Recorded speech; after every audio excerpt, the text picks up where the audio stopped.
नमस्कार, स्वागत है आप सभी का बनो अपना फाइनेंस मिनिस्टर में और मैं हूं आपके साथ कविता थपलियाल। और इस शो में अगले आधे घंटे बात होती है आपके इन्वेस्टमेंट पोर्टफोलियो की। बहुत ज़रूरी है समझना कि बाजार की दशा और दिशा कैसी है और आपके लिए कहाँ फ़ायदा है और उससे भी ज़्यादा नुकसान होने का खतरा कहाँ पर है। त्रिदीप भट्टाचार्य हमेशा की तरह हमारे साथ जुड़ गए हैं आपको सहायता देने के लिए, मदद देने के लिए, समझाइश देने के लिए कि आपके पोर्टफोलियो की प्लानिंग आपको अब कैसे करनी है। त्रिदीप, स्वागत है आपका इस शो में। और हमेशा की तरह एक बहुत बड़ी जिम्मेदारी आपके कंधे पर, जहां पर आप समझाएंगे कि बाजार में हो क्या रहा है, कहाँ डरने की जरूरत है और कहाँ बिल्कुल भी नहीं। तो देखिए, ग्लोबल हेडविंड्स तो बाजार पर छाए हुए हैं। जिस तरह से टैरिफ को लेकर स्थिति लगातार बदल रही है, अनिश्चितता का माहौल तो है ही। आई थिंक डोमेस्टिक क्यूज से ज्यादा ग्लोबल क्यूज हैं जो बाजार को एक दायरे में रख रहे हैं। लेकिन ओवरऑल आपको क्या सेंस आ रही है बाजार की? कविता जी नमस्कार। आपके पॉपुलर शो में मुझे इनवाइट करने के लिए। मैं ये कहूँगा कि इन्वेस्टर्स के लिए एक मार्केट का सही आकलन करना बहुत ज़रूरी है। और मेरे हिसाब से मार्केट में हमने काफ़ी बेहतर करी है on A bottom up basis. और जो ग्लोबल सिचुएशन है वो थोड़ी-सी डाइसी है, थोड़ी-सी तकलीफजनक है।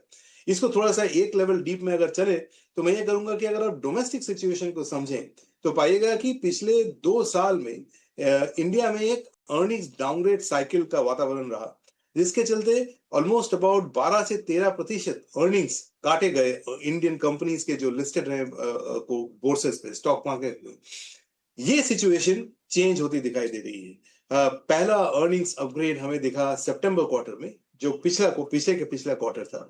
और in continuation December quarter was the second quarter जबकि हमें एक अर्निंग्स अपग्रेड देखने को मिला। और मेरा मानना है कि मार्च क्वार्टर भी शायद एक सिमिलर सिचुएशन देखने को मिले। तो back to back 3 quarter earnings upgrades के इस बात के तो का तो अच्छा सूचक है कि on A bottom up basis हमारी जो अर्निंग्स है, जो अल्टीमेटली स्टॉक मार्केट की दिशा निर्धारित करती है, वो एक सही डायरेक्शन पे है on A bottom up basis. लेकिन साइमल्टेनियसली 2026 के जो रिस्क हैं, ये तीनों थोड़े ग्लोबल रिस्क हैं। हालांकि इंडिया पे ये डायरेक्ट इंपैक्ट नहीं करते हैं, लेकिन जैसे अगर इनमें से कोई एक भी फलित होता है तो उसका इंपैक्ट इंडिया में जरूर पड़ेगा। इनके नाम मैं बोल देता हूं, बाद में शायद डिटेल में बातचीत हो। एक है ये टैरिफ का जो तमाशा है, ये अगर हम by middle of this year तक रिजॉल्व ना करें तो इसके इकोनॉमिक रिपरकशंस शायद ग्लोबली हमें देखने को मिले। दूसरा, एक शार्प डॉलर डेप्रिसिएशन अगर हो जाए तो उससे एक रिस्क एसेट्स को झटका लग सकता है। और तीसरा, ये जो reversal of yen carry trade है, इससे भी मार्केट को तकलीफ हो सकती है। तो ये आकलन में अगर आप एक चीज को समझें कि हमारी डोमेस्टिक सिचुएशन पिछले 12 महीने के मुताबिक बेहतर और global situation on global variables थोड़ी बहुत तकलीफदायक, तो मेरे ख्याल से मार्केट का आकलन सही होगा।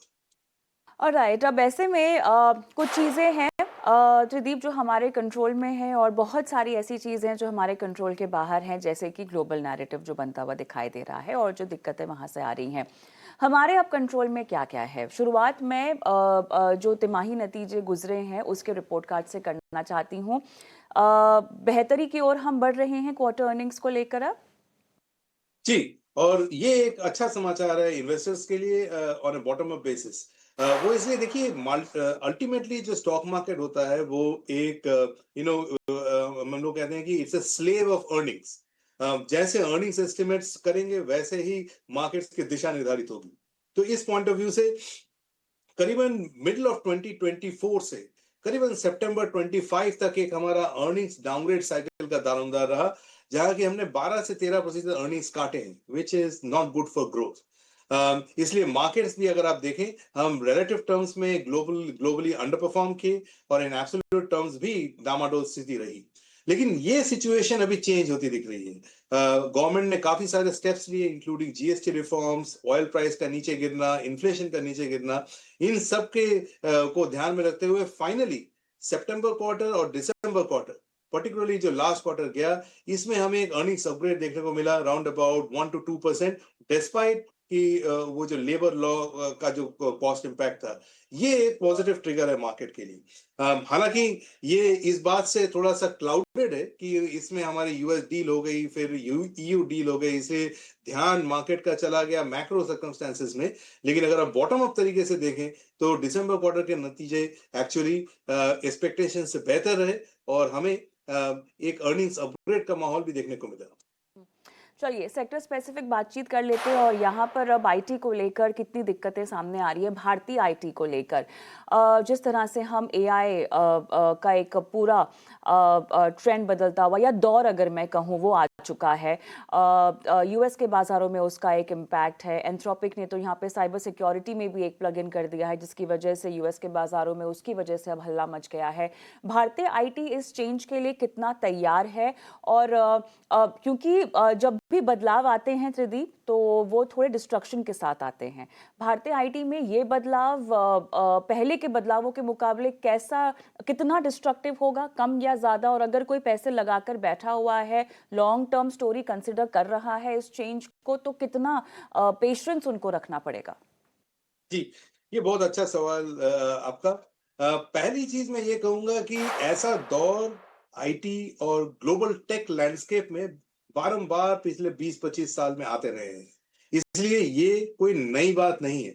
इसको मैं अगर आपको आपके सामने एक सिचुएशन रखूं तो आज से 20 साल पहले Y2K का जमाना था। फिर Y2K से निकल के एक पैकेज इंप्लीमेंटेशन का दौर रहा।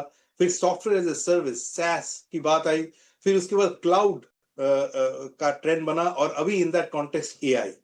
अब अगर इन सब के कंपैरिजन में देखें तो शायद एआई के रिपरकशंस और इम्प्लीकेशंस ये दोनों पहले के ट्रेंड्स से काफी प्रोनाउंस रहेंगे।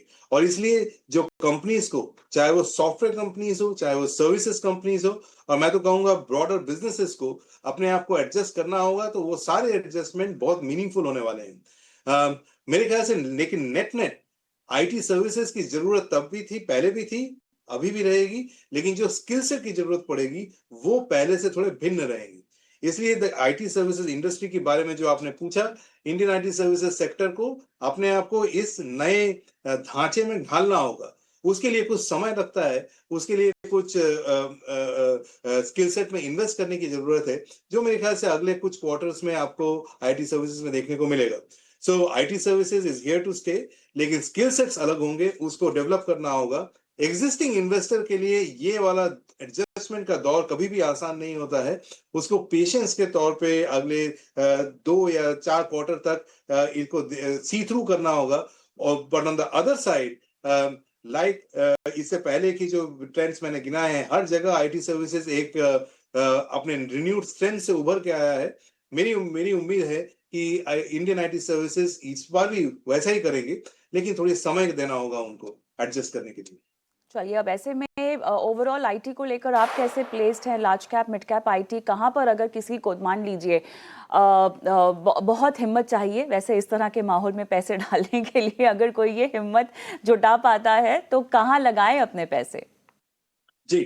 सो पहली बात तो ये है कि जो हमारा स्टैंस है, हम लोग हमारी जो टेक्नोलॉजी फंड में स्टैंस है, वो पिछले 2 साल से यही रही है कि हम लोग इंडियन आईटी में अंडरवेट हैं और ग्लोबल आईटी में ओवरवेट है। ये ग्लोबल फंड है जिसको हमने इस तरीके से रन किया है ओवरऑल। सो हमारा करंट स्टैंस है कि हम लोग थोड़ा सा अंडरवेट है आईटी सर्विसेज में। हम लोग वैल्यूएशंस की तरफ बहुत एक खासा ध्यान बनाए हुए हैं।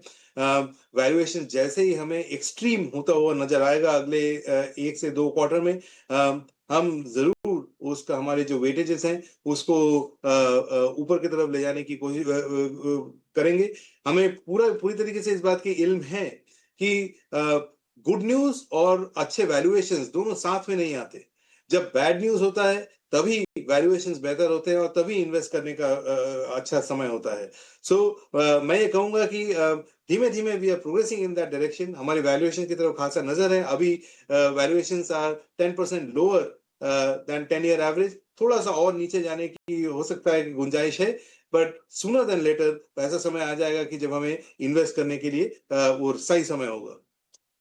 प्रदीप, इसके अलावा कहाँ कहाँ सेक्टोरियली अभी आप प्लेस होना चाहते हैं Q3 के रिपोर्ट कार्ड को देखते हुए भी, और किस तरह की थीम्स आपको लगता है कि अब बाजार में एक्ट करेंगी?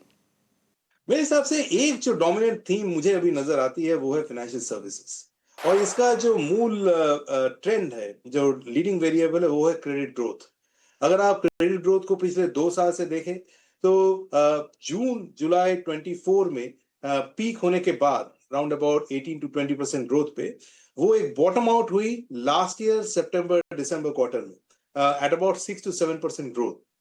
और ये जो क्रेडिट ग्रोथ है ये अगले 12 से 15 महीने में करीबन 15% तक बढ़ के जा सकती है।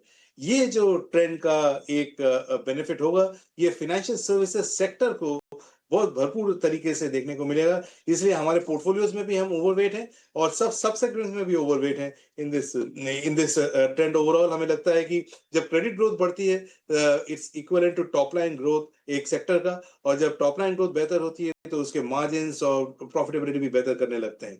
सो ये financial services as a trend हमें अच्छा लगता है। We are overweight financial services. दूसरी जगह जो हमें पसंद है वो है कंज्यूमर डिस्क्रिप्शन।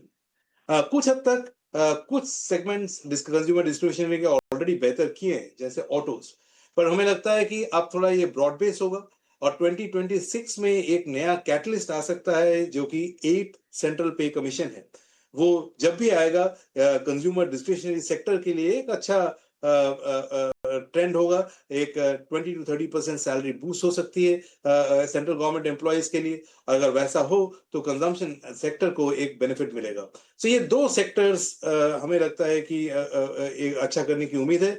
तीसरा एक स्ट्रक्चरल थीम है डिफेंस का, जिसमें हम ओवरवेट रहे हैं, continue to remain the same. और हमें लगता है कि जिस हिसाब से ग्लोबल जियोपॉलिटिक्स का एनवायरनमेंट बना हुआ है, उसमें डिफेंस स्पेंडिंग एक की तरफ जो एक रुझान है कंट्रीज का, वो बना रहेगा।